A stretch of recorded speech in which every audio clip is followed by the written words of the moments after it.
Good morning.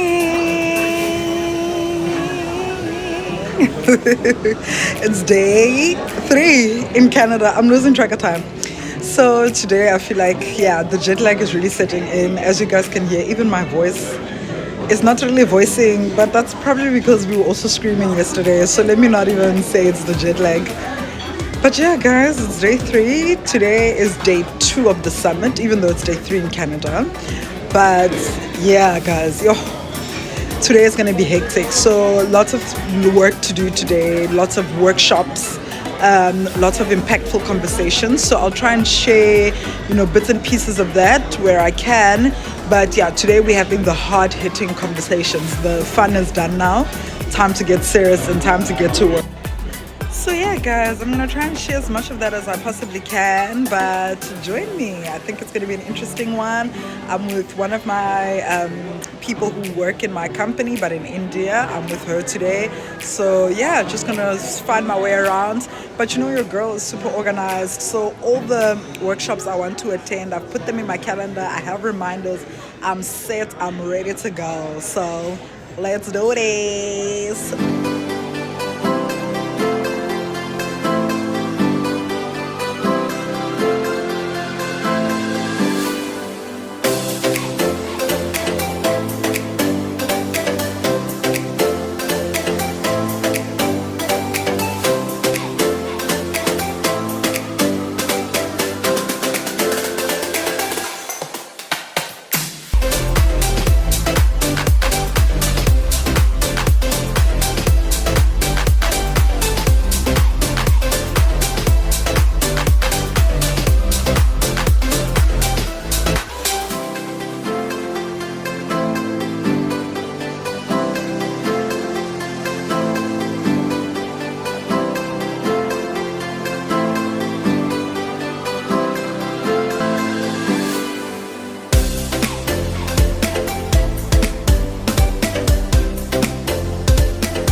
that is located in Tshwane, South Africa. Guys, over 1,400 learners attend the school. But let me give you guys a tour of the school, okay?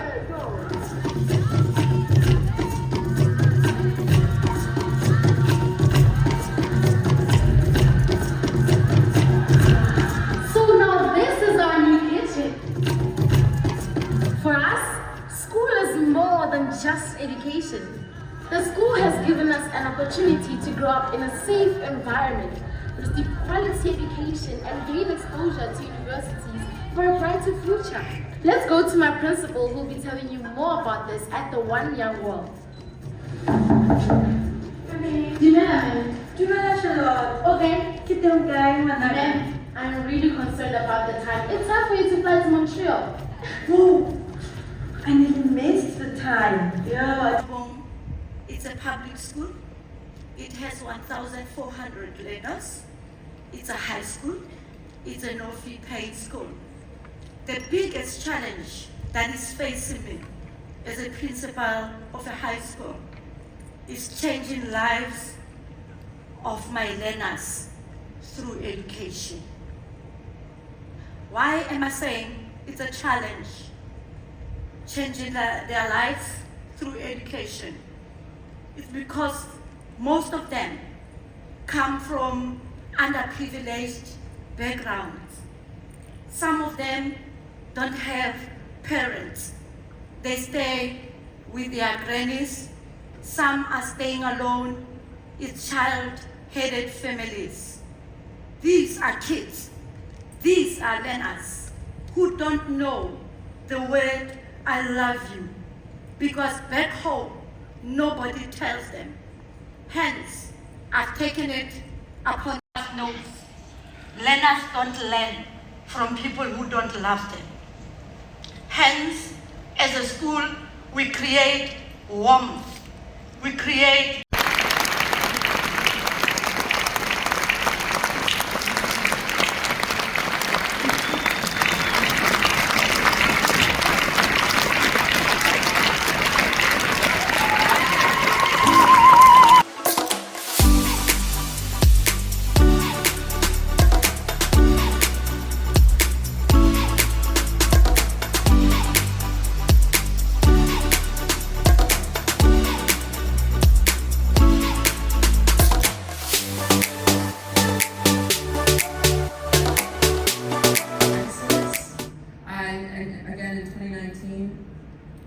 And I took it as an opportunity to support other Black, Indigenous, racialized, disabled, queer people, entrepreneurs, speakers, and uplifting their services, their work, their identities, and connecting them to now over 400 clients and partners worldwide.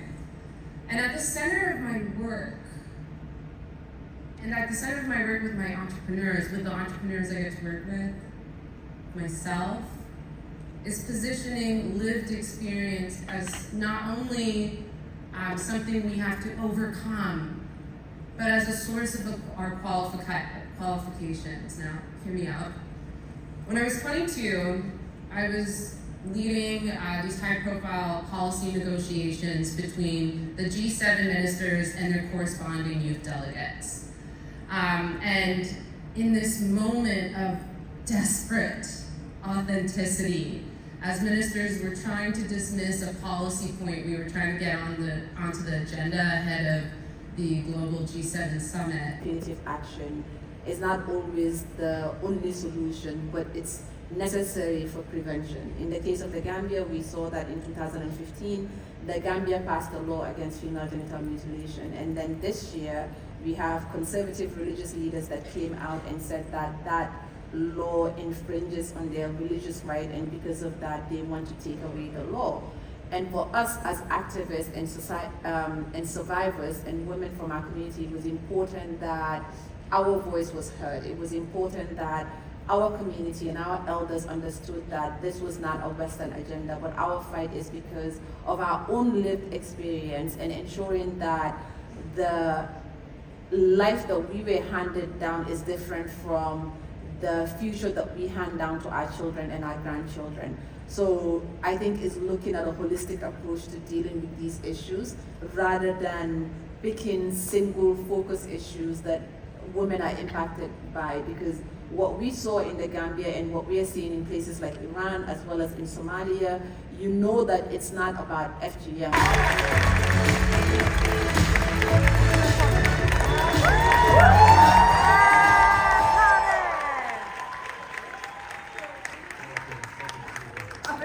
I thought I was looking. And Jen said, no, It's it's you. you. It's I'm so happy to be here again, and we have wonderful things to talk about. So, without further, thank you.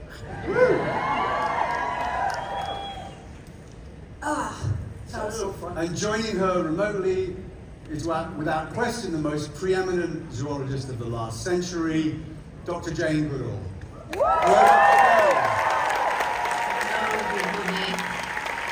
Hey Jane, how are you?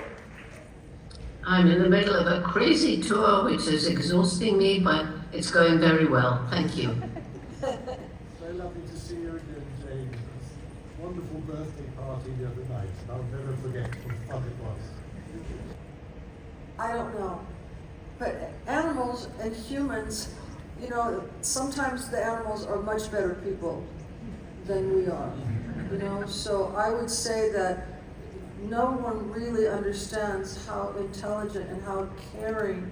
If you look at, you know, elephants, the women with their children and their aunts and their uncles, and the little boys, elephants like trudging into his aunt, and she's just being there like calm, going, all right, I'm just gonna take this. I mean, it's a thought out thing, like in my family, where if somebody did something bad, you know, the aunt might say, okay, I'm just gonna take this, or try to explain it. But animals are so much like us that it's like putting your grandmother in a cage and having someone come and throw peanuts at her. It's just not right. It's not humane. You know, we could have, I have an idea for a virtual reality zoo. And kids coming up now, they wouldn't know the difference, and they wouldn't. Hi everyone. So we had a couple of different spaces. So firstly in the workplace, offering domestic violence leave to victims. Someone who has made it a personal mission to build a more inclusive and innovative Canada. A passionate advocate for youth empowerment, climate action, and the responsible use of technology, the Right Honourable Justin Trudeau.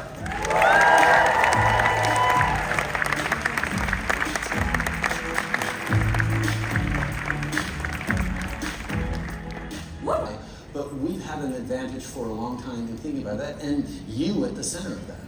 And I need to name CFAR here as the Canadian Institute for Advanced Research that has enabled all these things already several decades ago, and continue to manage the current, a lot of the current efforts in Canada with the Pan-Canadian AI strategy that your government set up. So a lot of things happened over decades, and it all comes together, and then there's ChatGPT, which the godfather of AI just said passes the Turing test, which is, you know, significant in the history of humankind. Yeah, Turing thought that once a machine passes a Turing test, they have reached human level intelligence. Now, the Turing test is just, can a human tell they're talking to a computer versus talking to another human being? Thanks, Mr. Prime Minister. I used to be a school teacher, so I know people are probably wondering. Yeah, you know, if you dig a little bit, you know, experts find that the current. 6 years later, I'm studying data science and computer science at DePaul University in Chicago. And I'm the founder of SKIP, an organization using nationally awarded AI technology to combat human trafficking worldwide.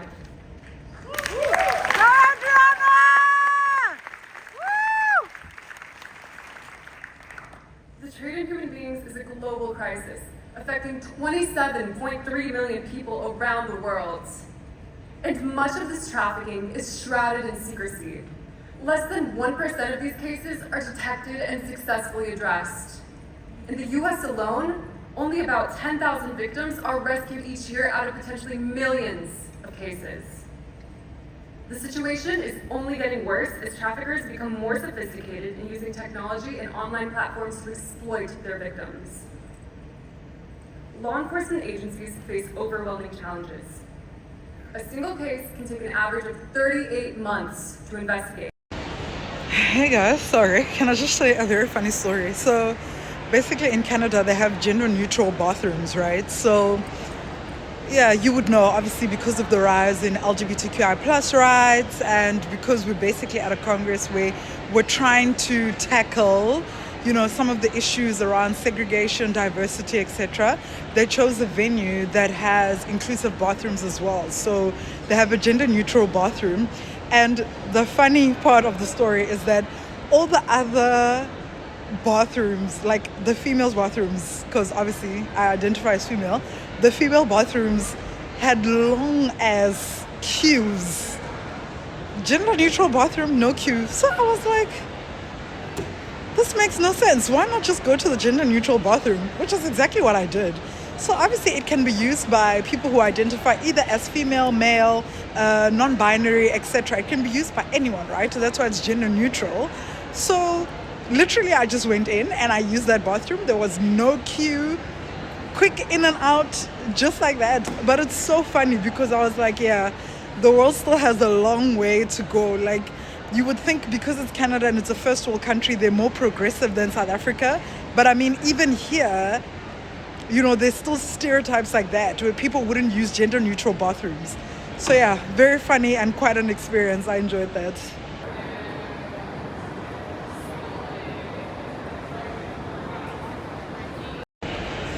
So yeah, for the people who are wondering like what that looks like actually, so they have urinals for people who obviously have male appendages.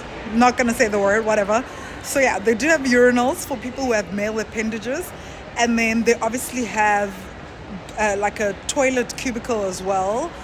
So for people who have female appendages, so they have both within the same bathroom.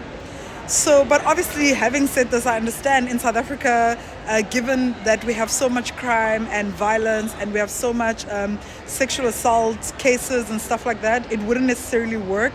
But yeah, I just found it quite interesting, and I think it's so progressive to be able to see things like that. Speaking of which, I feel like I'm coming down with an accent. I've spoken to too many people who are European, and now I feel like, yeah, just now it felt like I had a whole monologue in an accent that sounded weird. It's only been 2 days. How is that possible? Anyway, whatever. Basically, that's our job, and we're here to just tell you what we do. The community ambassadors will introduce themselves briefly to you and their videos, and then we're going to have like a breakout session into our various regional groups. So as much as possible, we need to connect to one another. I think as Africans, we know our... Hi, bro. It is such a privilege to join you this afternoon, and I apologize that it's going to be very brief because I have to connect with ENCA at 2, and if you're from South Africa, you know that if they want you at 2, you must be there at 2, otherwise everything else goes haywire. But I feel inspired to be here at One Young World again. I've been coming here since 2016. And I must say, I do a whole lot of events, and I'm with my colleague Diane from Stellenbosch University. We do a lot of events as the Center for Social Justice at Stellenbosch University. We love them, and we love the people who come to our events. But I must say, the highlight of my year is always One Young. And why is it the highlight of the year? Is because I'm an academic in the academic environment, and most of our events, it doesn't matter whether you're now in that last session.